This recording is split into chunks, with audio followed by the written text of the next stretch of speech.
Welcome to Mojave, California. At first glance, there's nothing particularly unusual about this sparsely populated, unincorporated community in the middle of the desert. But this is no ordinary small town. It's where planes are sent to die.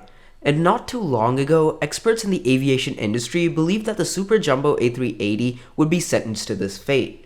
You see, a plane's lifespan is based on how many pressurization cycles or changes in cabin pressure every time the aircraft takes off or lands that it can handle. The A320, which typically flies multiple short-haul routes in a single day, can handle up to 60,000 cycles of these, while the Jumbo 747 can only survive up to 35,000 cycles. At the end of a plane's lifespan, the aircraft is retired to what's called a boneyard, where it is stored for up to many years while waiting to be scrapped for parts, sold secondhand, or in the rare instances of a few very lucky planes, converted into residencies. The dryness of the Mojave Desert makes corrosion less likely, making it ideal for retired aircraft to be stored long term. Now, let's go back to the A380. What Airbus initially expected to be a huge commercial success fell short as it received a surprisingly low 251 orders by airlines due to its high operating costs, resulting in airlines struggling to break even.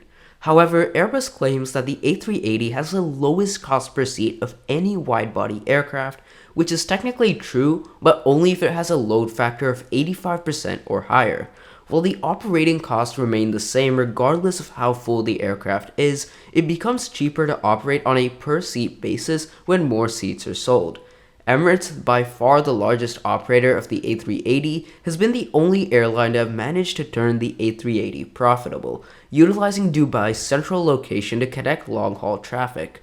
This is also why no US carriers have bothered with the A380, as the United States' vast geographical size with various hubs scattered throughout makes it unlikely for any one hub to have enough long-haul traffic to sustain A380 operations on a large scale, resulting in a preference for point-to-point routes. Therefore, unless there's a geographically convenient mega hub such as Dubai, the A380 could only be profitable in extremely high-demand long-haul routes connecting the largest of cities. During the summer of 2023, in response to record-high passenger demand which surpassed even pre-pandemic levels, major airlines around the world such as Etihad and Lufthansa dusted off the old A380s and brought them back into service for the most high-demand routes.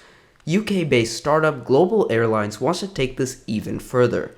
They intend to revive the Superjumbo of the skies, beloved by passengers, on two of the most high-demand international routes, connecting London Gatwick to Los Angeles and New York, with ambitious plans to expand to 75 destinations around the world by 2025, with hubs across major European cities, marking the first new purchase of the Superjumbo since it ended production back in 2021. But how does Global plan to compete with a more than 24 daily non-stop flights between London and New York that are operated by well-established airlines? As CEO James Asquith, who's been to 196 countries, puts it, flying sucks, and Global's mission is simple: to bring back the golden era of air travel and make flying an enjoyable experience once again. As to how they're going to accomplish that, well, they seem to have some pretty innovative ideas. Global's proposed first class, which they claim would be the world's best, features 4 double suites in a single aisle configuration, with double beds and private bathrooms, utilizing over 12 feet of cabin space, almost double that of Emirates A380 first class suites. While Global hasn't revealed much about their business class product, they did initially plan to include a 5th gamer class where you can play Xbox and PS5 with your fellow passengers, although unfortunately this was later scrapped. Last, and certainly least, their economy class, which surprisingly enough sees the largest transformation yet, comes in 2 levels, Y Plus and Y Minus. Y Plus would feature a larger seat pitch, reclinable seats, a 13-inch integrated IFE, and a footrest. Pretty much what you can expect with premium economy on most airlines.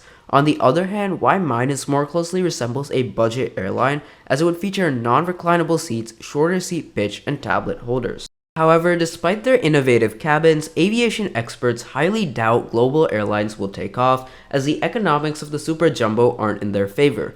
Of course, a second-hand A380, which typically costs between $10 to $40 million, depending on its condition, is significantly cheaper than a brand new one, which comes with a hefty price tag of $545 million.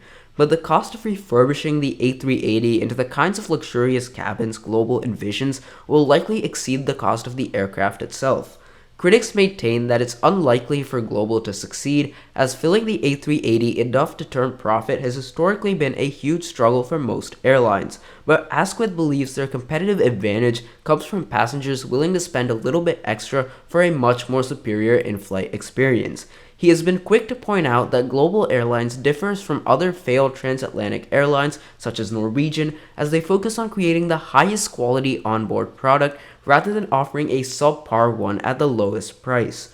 Do you think Global Airlines can succeed? Let me know down in the comments below, and as usual, be sure to hit that subscribe button.